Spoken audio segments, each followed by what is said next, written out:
You know, in the world of crypto, there are theories, and then there are theories. Today, we're diving into one of the biggest, one of the most ambitious ones out there.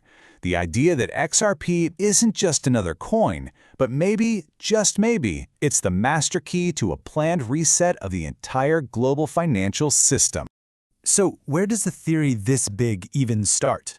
Well, it kicks off with a piece of U.S. legislation called the Clarity Act. Now, on paper, this thing is all about cleaning up the crypto market.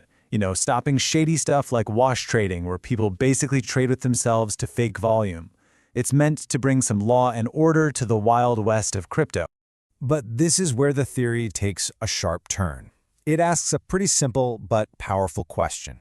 What if this isn't really about protecting everyday investors? What if this bill is actually the starting gun for a massive, pre-planned overhaul of, well, everything, the entire global financial system? And look, this kind of ambition isn't exactly a secret. You've got Ripple's co-founder, Chris Larsen, right here on the record saying they want to replace SWIFT. Now, for anyone who doesn't know, SWIFT is the network banks have used for decades to send money internationally. To say that replacing it is an audacious goal, that is the understatement of this century. And that really brings us to the central mystery, doesn't it? I mean, how can one company so openly say they're coming for the throne of the global banking system and not get completely crushed?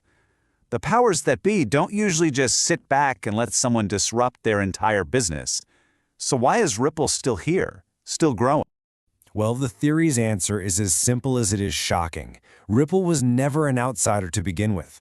The argument is that they're not fighting the system. No, they are a fundamental part of the plan to upgrade it, working from the inside, hand in hand with the most powerful players on the planet.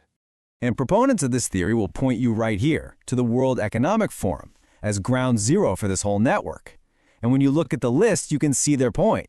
You've got Ripple CEO Brad Garlinghouse right there in the mix, with heavy hitters like the CEO of BlackRock and the heads of the IMF and the World Bank. The theory says these aren't competitors. They're all part of the same team. They're collaborators. And get this, according to the theory, this isn't some new plan cooked up in the last few years. It's been in the works for decades. It all goes back to 1988, the same year the patent for blockchain was filed, and the same year BlackRock was founded. Coincidence? Maybe. But then you fast forward to today, you see Ripple meeting with presidents, and key partners are calling 2026 the year of tokenization. It starts to look like a very long, very coordinated game.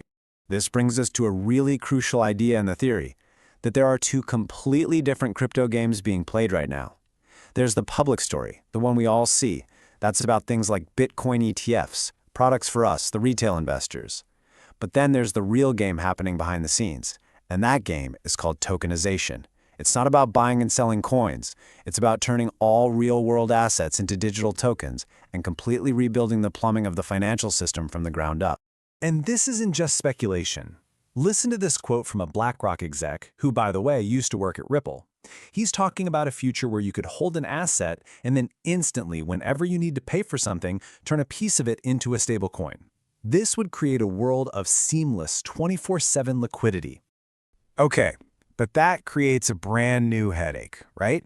If JP Morgan has its own JPM coin, and Bank of America has its coin, and Europe has a digital euro, well, you just end up with a bunch of digital islands of money that can't talk to each other. No bank wants to hold another bank's special coin. So how do you get them to connect? How do you move value between them? The solution, the theory says, is something called a neutral bridge asset. Think of it like a universal translator for money. It's a digital currency that doesn't belong to any single bank, any single corporation, or any single country. Its one and only job is to be the neutral go-between, the settlement layer that lets all these different systems finally speak the same language. And this is where XRP is supposed to fit in. Here's how it would work in practice. A payment starts out as, let's say, JPM coin. For just a fraction of a second, it zaps into XRP, crosses the digital border, and then instantly zaps back into, say, a European stablecoin on the other side. The XRP is just the temporary bridge, the thing that connects two otherwise separate, walled gardens of money. So in this huge new framework, XRP's role is to be the ultimate connector. It's the glue that holds everything together. It connects all the stablecoins, all the tokenized assets, all the payment systems around the world. And because it's neutral, incredibly fast, and can scale, it has the potential to unlock literally trillions of dollars that are currently trapped in the old, slow, correspondent banking system.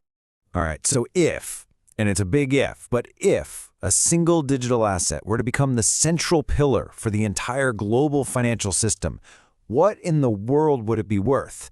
Well, buckle up. This is where the price predictions from this theory get truly staggering.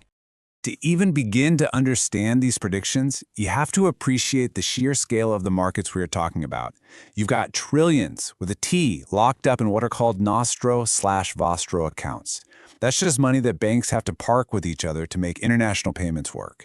Then you have institutions like Archex predicting 50 trillion in volume. And the World Economic Forum itself is predicting an $867 trillion market for tokenization by 2030. The numbers are just astronomical.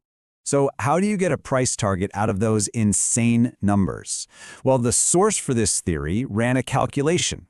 They figured that for XRP to handle just a fraction, only 20% of the volume that one institution, Archex, is predicting, each XRP would need to be worth $771. Not for speculation, but just to have enough value in the system to make the payments work smoothly. Now, that's a huge number, for sure. The theory also offers a more near-term target.